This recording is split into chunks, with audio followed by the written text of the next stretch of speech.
With Scottish Cup games taking place elsewhere, there were only 2 matches in League 2 this weekend.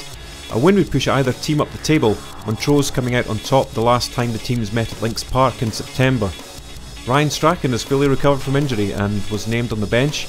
Conor McGlinchey, however, was missing through illness. After a quarter of an hour, the first chance fell to the home team. Graham Sharp's ball into the box was cleared as far as Brian Gilfillan, whose neat chip fell nicely for Jamie Redman. The shot was straight into the arms of Stuart McKenzie. Only a minute later there was another chance for the Blue Toon. Scott Ross hitting long to find Rory McAllister. His shot was from a tight angle and was well blocked by McKenzie.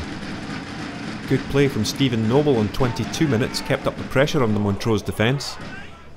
The ball coming back to Noble from his initial corner, and his looping cross back into the box would have sneaked in under the crossbar if McKenzie hadn't been so alert to the danger. Montrose's first chance of the game came from a free kick. Andy Rogers fouling former Blue Toon defender Steve McNally to set up the opportunity for the visitors. It was another ex-Peterhead man, Paul Watson, that stepped up with a great strike, forcing a good save from Graham Smith. More pressure from Peterhead on 36 minutes, as Stephen Noble's free kick on the left found its way to Graham Sharp on the right. Sharp's cross fell for Rory McAllister, but his snapshot was pulled wide of the target. With half-time approaching, there were several more chances to come. A cross from Graham Sharp, this time on the left wing, was headed just wide by McAllister. There was another chance for Montrose as Stephen McNally picked up the ball in midfield.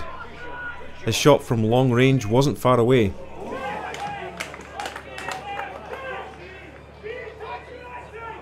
The final chance of the half came from a free kick. Stephen Noble brought down by Jonathan Crawford and earning a booking for himself in the process.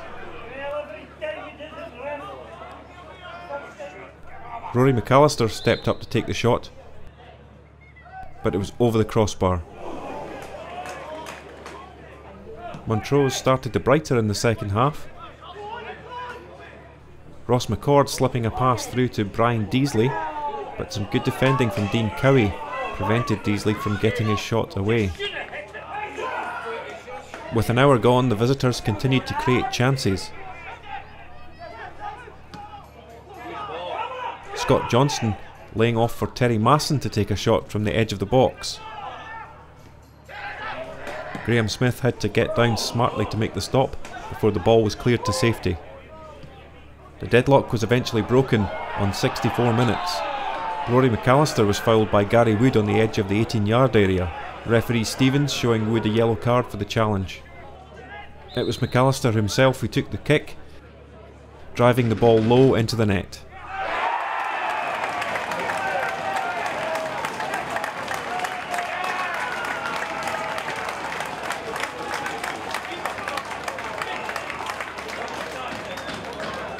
It was sheer power from the Blue Toon striker, managing to keep the ball low, and McKenzie unable to do anything to stop the shot.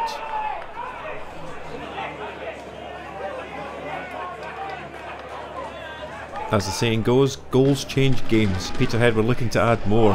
Jamie Redman just unable to connect with the corner coming in from Stephen Noble.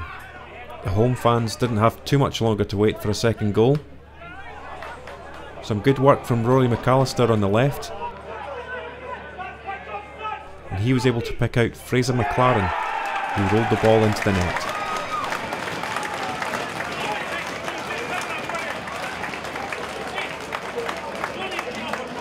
McLaren had been on the pitch for less than 5 minutes and now found himself on the score sheet.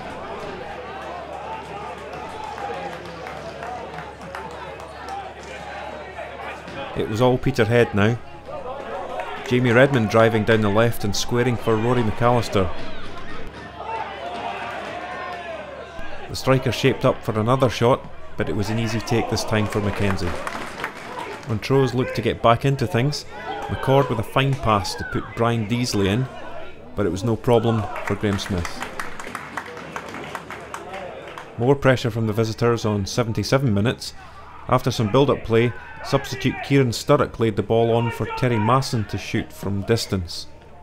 A good effort from Masson and strong hands from Smith to push the shot wide. A fine solo effort from Rory McAllister almost put the game beyond doubt.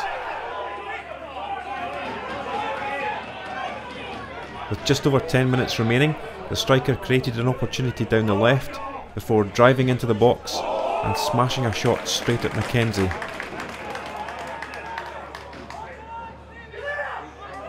The game was put beyond doubt a couple of minutes later.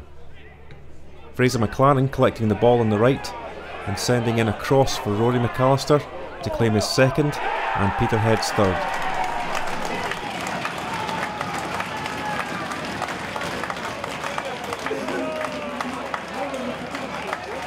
A great ball in for McLaren, and McAllister volleying the ball into the net, taking his goal tally up to 10 for this season.